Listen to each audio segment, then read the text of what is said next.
मैं अपने दिल की गहराइयों से आप सब हाज़रीन को, सामीन को मुबारकबाद पेश करता हूँ कि आप सब आज इस जश्न मोहब्बत में हाजिर आए।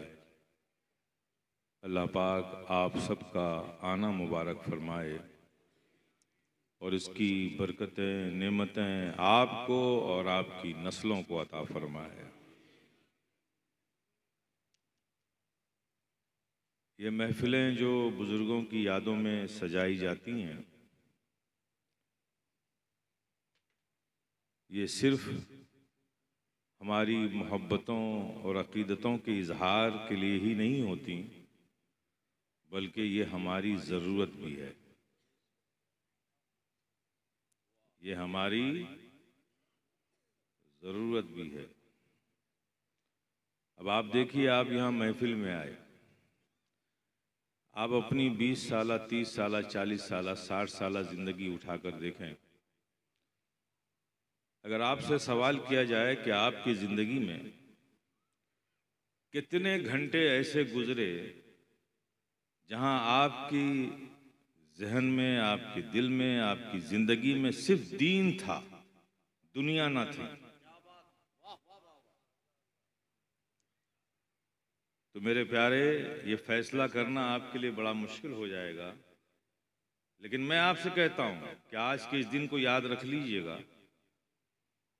जब कोई पूछे कि आपकी ज़िंदगी में वो कौन सा लम्हा था, कितने घंटे का वक्त था जहां सिर्फ दीन था, दुनिया ना थी, तो कह देना कि हम जश्न शेख आज़म में बैठे थे और तकारीर समात फरमा रहे थे। उस वक्त सिर्फ दुनिया थी, दुनिया न थी, सिर्फ दीन था हमारे ज़हनों में। इसलिए कि जहां सालिहीन का जिक्र होता है, वहां अल्लाह की रहमतों का नुज़ूल होता है। तो आप इस कपड़े के शामियाने के नीचे नहीं हैं, हकीकत में आप अल्लाह की रहमतों के साए में बैठे हुए हैं। ये आपकी ज़िंदगी के लिए कितना खुशाइन लम्हा है, और ये मौका किसने दिया? अल्लाह के एक महबूब व मकबूल बंदे ने दिया। बहाना उसका नाम बना, उसकी जश्न बना, उसकी याद बनी, और सादतें ये मिली कि आप अल्लाह की रहमत के साए में बैठ गए। और 1 घंटे नहीं, आपने 4-5 घंटे गुजारे। तो ये हम सब की मुश्तरका खुशनसीबी भी है, फिरोज़ बख्ती भी है। हम अपने रब के इस फजल पर जितना शुक्र अदा करें कम है कि अल्लाह पाक हमें ऐसे मौके अता करता है और हमारे दिलों में अपने महबूबीन की मोहब्बत को डालता है। वो मोहब्बतें हमें खींच कर ऐसी महफिलों में ले आती हैं और हमारा वक्त ऐसा गुजरता है कि जहाँ सिर्फ दीन होता है, जहाँ दुनिया नहीं होती। हजरात, तकरीर आपने समात फरमाई मुफ्ती मोइनुद्दीन साहब क़िबला से, और अभी आपको फिर सुननी है जनाब सैयद अमीनुद्दीन साहब क़िबला की तकरीर, अमीरुल क़ादरी साहब की तकरीर सुननी है आपको। जाहिर है कि आप सबको पता है कि हुजूर शेख आज़म मेरे वालिद गिरामी थे। मैं सिर्फ एक बात कहना चाहता हूँ,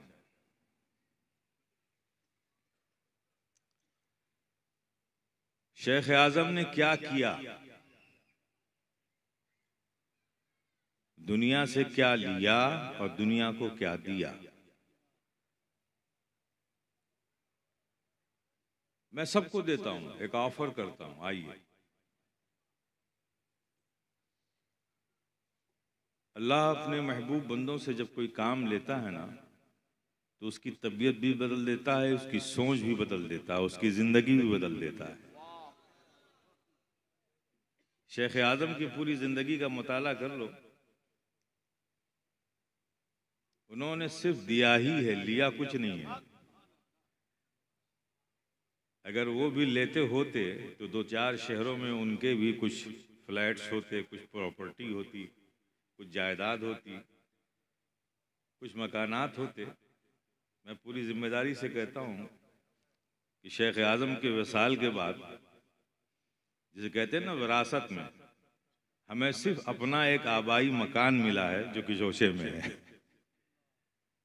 न कोई ज़मीन है, न कोई जायदाद है, न कोई प्रॉपर्टी है। और आपसे भी मैं कहता हूँ कि मेरी इस बात को आप गलत साबित कर दीजिए, लेकिन हाँ, शेख आज़म ने दिया बहुत कुछ है। उस जमाने में दिया है अहले सुन्नत वल जमात को, उन इलाकों में दिया है जहां इलाकों में जाना एक इंसान अपने लिए मुहाल समझता था।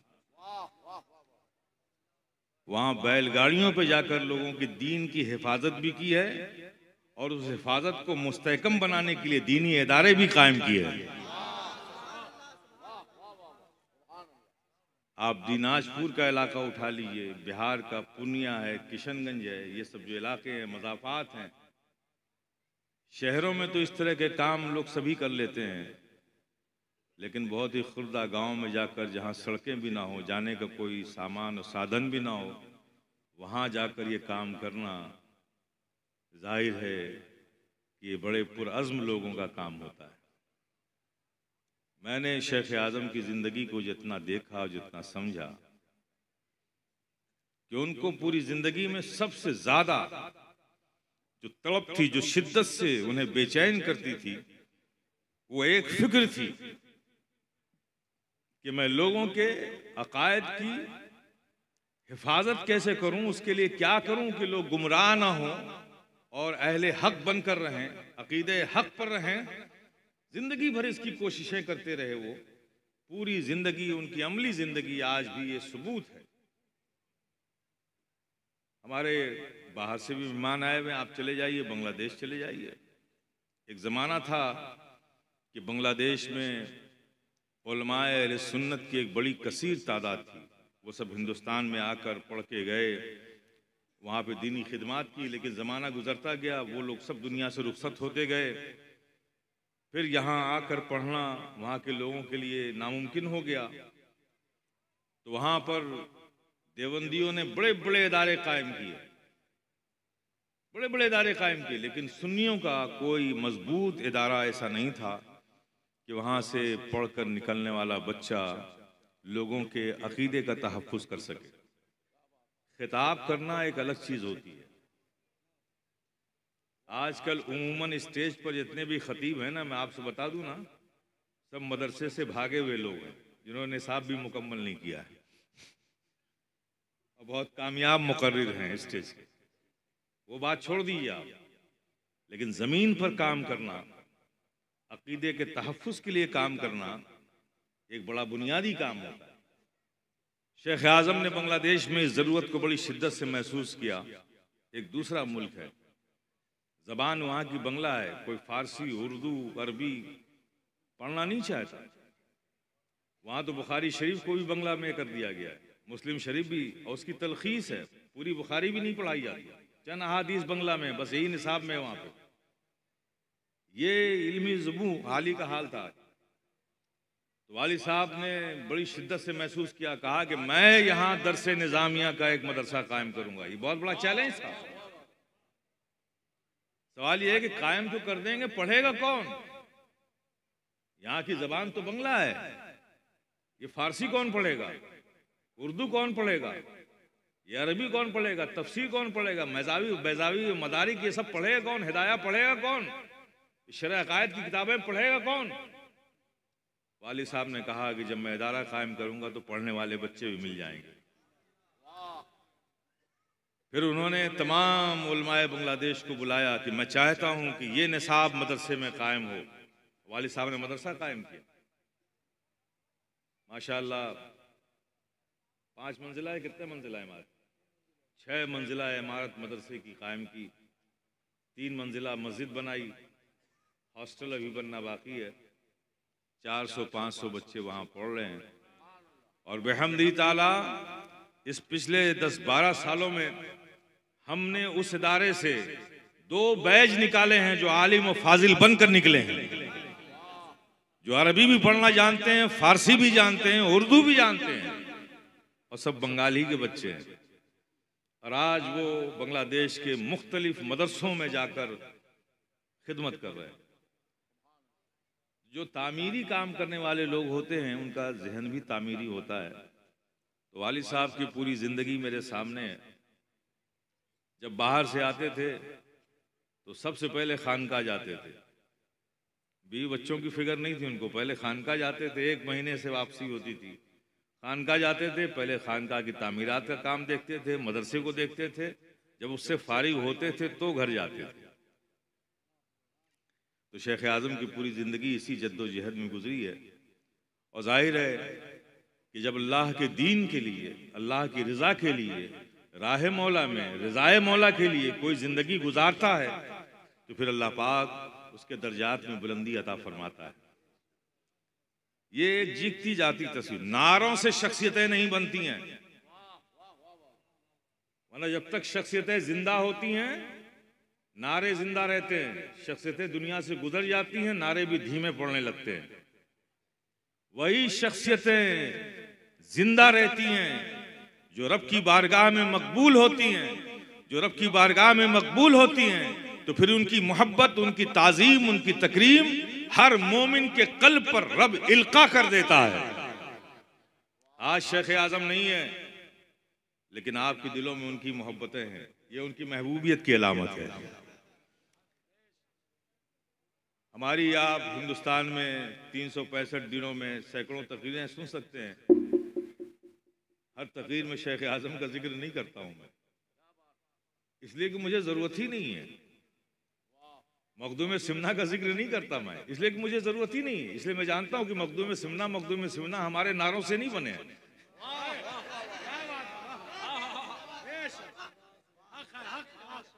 शेख आज़म हमारे नारों से नहीं बने।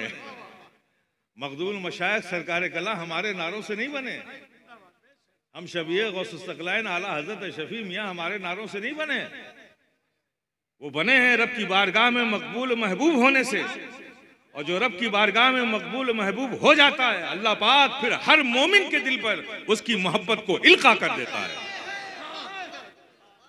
यही वजह है कि हमने गौसे आजम को तो नहीं देखा, न गौसे आजम को देखा है, न गौसे आजम को सुना है, न वो जमाना पाया है। लेकिन कौन ऐसा मोमिन बंदा होगा जिसके कल्ब में गौसे आजम की मोहब्बत ना होगी, उनकी ताजीम ना होगी, उनकी तकरीम ना होगी। हम आप समझते हैं कि गौसे आजम के जिक्र से गौसे आजम को लोगों ने जाना। जनाब वाला ये बात नहीं है। जो मोमिन होगा अल्लाह के इन महबूबीन की मोहब्बतें उनके सीनों में होंगी। हाँ, मुनाफिक इससे महरूम है। मुनाफिक अगर किसी की मोहब्बत का दावा करते हैं और किसी से मोहब्बत नहीं करते, उससे नफरत या उससे बेजारी का इजहार करते हैं, तो जिससे दावा करते हैं उसकी भी मोहब्बत नहीं है उनको।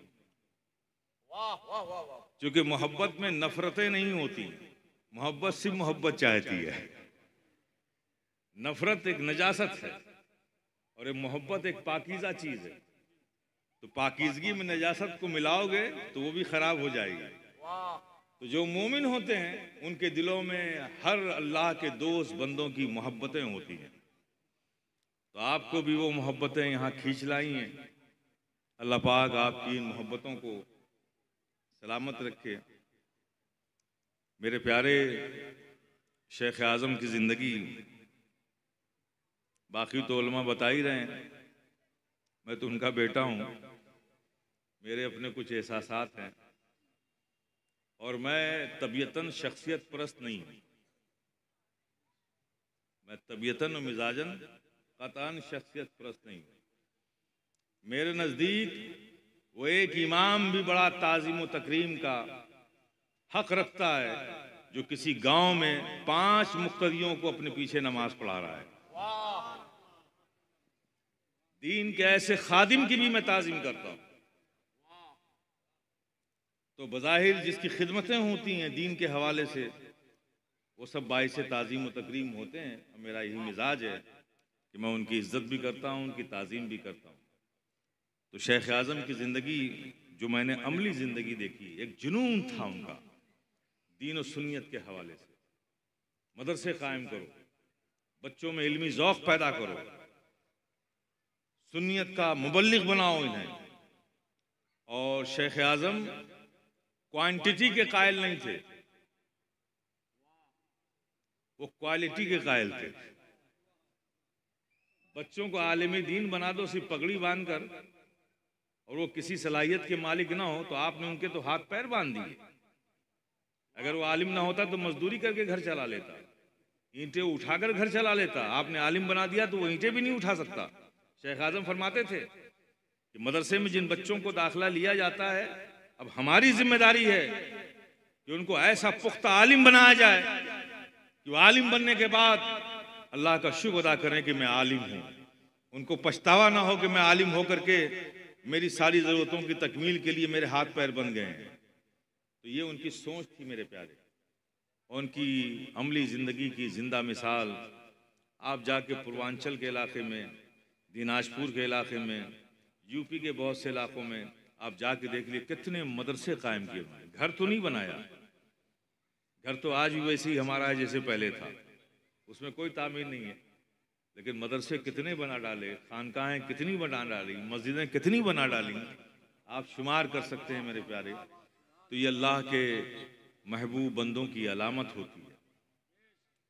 जहां एक इंसान किसी ऐसे काम को, दीन के काम को करना अपने लिए नामुमकिन समझे, औलिया किराम की शान ये होती है कि औलिया किराम उस माहौल में पहुंचकर और दीन के अहकाम और दीन का काम करके दुनिया को ये बताते हैं कि ये इस्लाम है, इस्लाम, इस पर अमल करना, दीन की अशात करना, अहकाम पर अमल करना हर जमाने में मुमकिन है, हर मकाम पे मुमकिन है, हर दौर में मुमकिन है। यह औलिया किराम का खास काम है, खास काम है मेरे प्यारे। ये मैसेज देते हैं जहां एक आम मुसलमान किसी ऐसे इलाके में, ऐसे माहौल में, ऐसे जमाने में, ऐसी जगह पर ये महसूस करे कि यहाँ पर दीन का काम करना, यहाँ पर अहकाम की अदायगी करना हमारे लिए नामुमकिन है, तो औलिया किराम का प्यारे बस काम वहीं से शुरू होता है। वो ऐसे माहौल में, ऐसे मकाम पर पहुंचकर और इस्लाम के अहकाम पर इस्लाम का काम करके, दीन का काम करके दुनिया को ये पैगाम देते हैं कि मेरे प्यारे सुनो, ये इस्लाम है, इस्लाम, इस पर अमल करना अरब में भी मुमकिन है, कुवैत में भी मुमकिन है, बहरैन में भी मुमकिन है, यूनाइटेड अरब इमारत में भी मुमकिन है, कतर में भी मुमकिन है, तो रशिया में भी मुमकिन है, जापान में भी मुमकिन है, स्विट्जरलैंड में भी मुमकिन है, स्विट्जरलैंड की बर्फपोश पहाड़ियों पर भी मुमकिन है, टोक्यो जापान में भी मुमकिन है, बीजिंग चाइना में मुमकिन है, हांगकांग में मुमकिन है। ये इस्लाम है, इस्लाम, इस पर अमल करना हिंदुस्तान में मुमकिन है, इस गोविंदपुर की सरजमीन पर भी मुमकिन है, आगरा में भी मुमकिन है, काशी में भी मुमकिन है, मथुरा में भी मुमकिन है, अयोध्या में भी मुमकिन है। ये इस्लाम है, इस्लाम, इस पे अमल करना हर जमाने में और हर जगह मुमकिन है, किसी जमाने में नामुमकिन नहीं है। ये औलिया किराम का खास काम होता है मेरे प्यारे। इस तनाजुर में आप शख्सियात का जायजा लें, शख्सियात का जायजा लें। अब ये आज का दौर है कि आज ये विलायत पोस्टरों से बांटी जाती है, पोस्टरों में।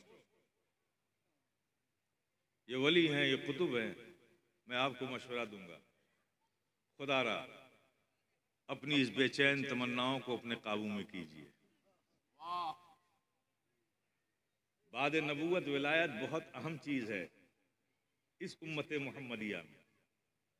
आप समझ रहे हैं विलायत कैसे कहते हैं? वली अल्लाह, अल्लाह का दोस्त।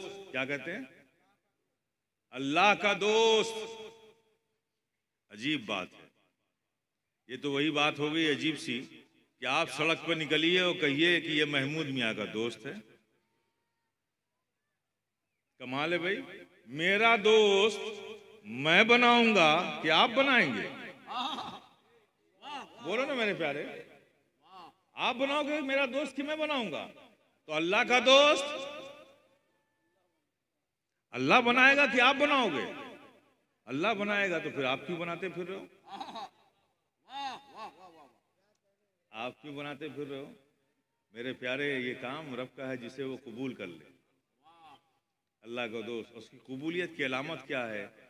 जिस भी अल्लाह के ऐसे बंदे की मोहब्बत मोमिनों के सीनों में पैदा हो जाए, समझ लो वो मकबूल बंदा है, वो महबूब बंदा है। आपको बनाने की जरूरत नहीं है। और औलिया इकराम से ये जमीन कभी खाली नहीं है, ना रहेगी।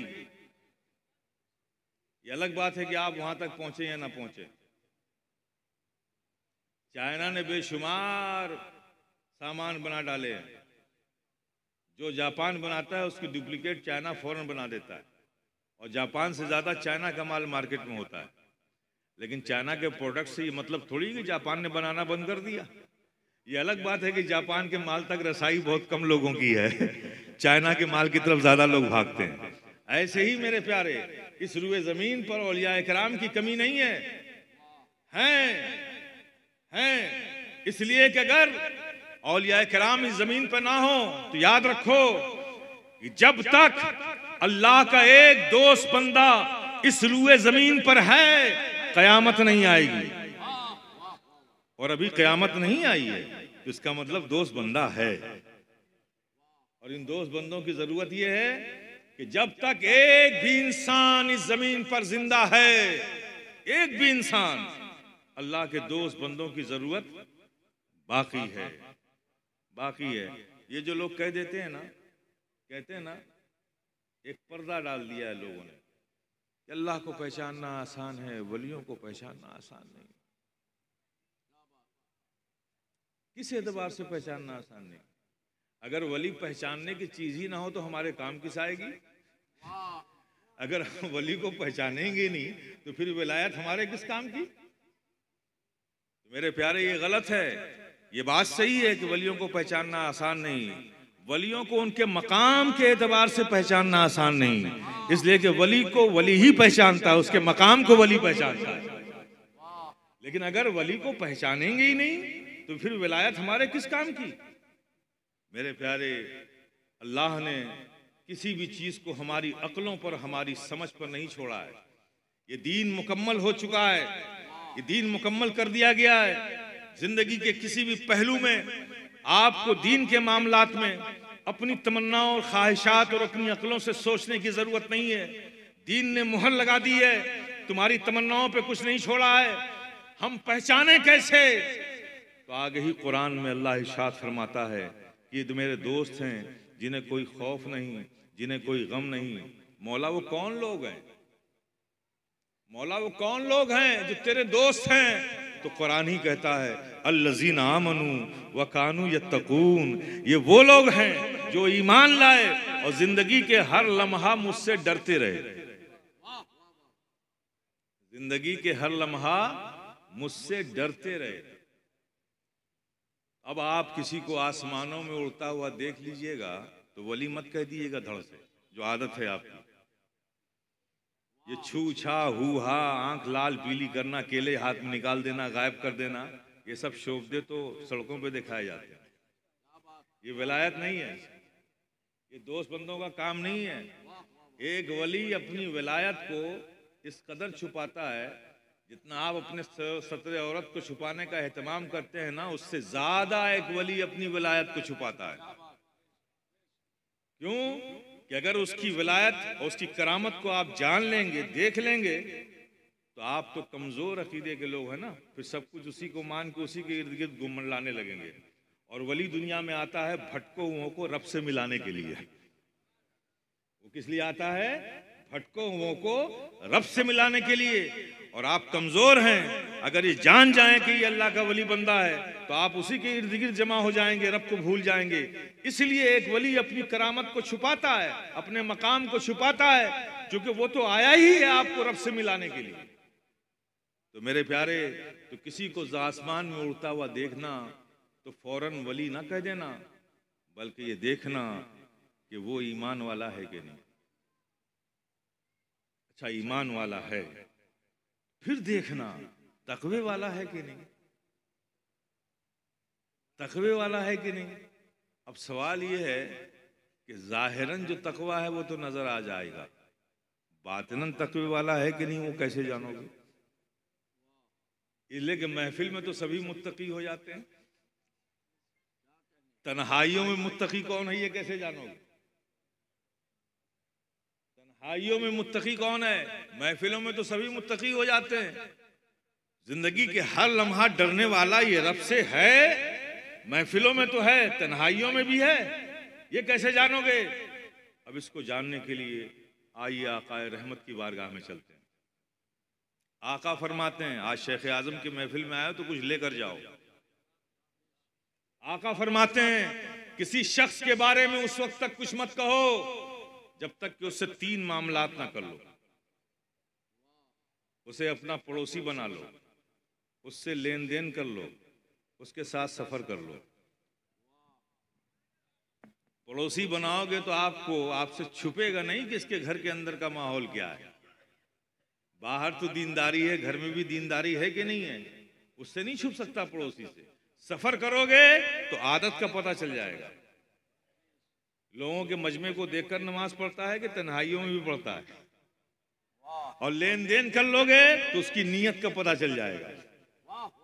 मैं आपको कसौटी दे रहा हूं, इस कसौटी को लेके मैदान अमल में उतर जाओ, पता चल जाएगा आपको कितने वली हैं। तो मेरे प्यारे, ये विलायत बहुत अहम चीज है। एक वली से अगर आपको शर्फ नियाज हासिल हो गया, मुलाकात का शर्फ हो गया, तो वो दिन आपकी किस्मत की बुलंदी का दिन है कि अल्लाह के एक दोस्त बंदे से आपकी मुलाकात हुई। तो हजरात, हुजूर शेख आजम के जश्न में आप आए हैं, अल्लाह पाक आप सबका आना कबूल फरमाए। मेरे वालिद थे, मैंने उनकी ज़िंदगी देखी है, बड़ी फ़कीराना ज़िंदगी थी। कोई लालच नहीं, दुनिया की हाजत नहीं, दुनिया से रग़बत नहीं, बिल्कुल एक फ़कीराना ज़िंदगी। अगर कुछ फ़िक्र थी तो बस दीन और सुन्नियत की फ़िक्र थी। इदारे कायम करते रहे, बच्चों को नसीहतें करते रहे, तालीम और ताल्लुम का बच्चों का इंतज़ाम करते रहे। इसी में पूरी ज़िंदगी आपने गुजार दी, इसी में पूरी ज़िंदगी गुजारी। सूफी मीज़ानुर रहमान साहब बांग्लादेश के हैं। जिस वक्त आपने पर्दा फरमाया इस्माइलिया हॉस्पिटल बम्बई में, तो ऑपरेशन थिएटर में उनको ले जाया जा रहा था, तो उस वक्त मुझे बुलाया। और सूफी मीज़ानुर रहमान साहब बांग्लादेश से देखने के लिए आए थे, उन्हें भी बुलाया। और ज़िकर वीरानी साहब एक मुंबई के थे, वो भी थे।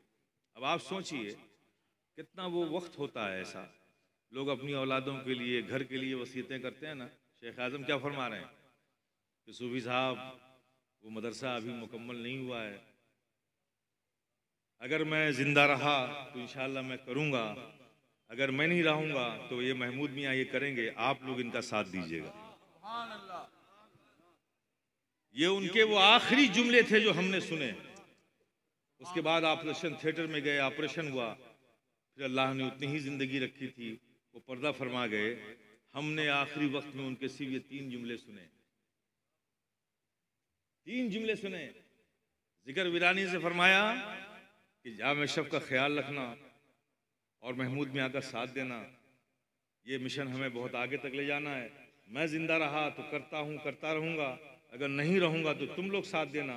और सूफी साहब से फरमाया, बांग्लादेश में जो मदरसा कायम किया है उसके लिए आप साथ दीजिएगा, ताकि वो सुन्नियत का एक मजबूत किला बने।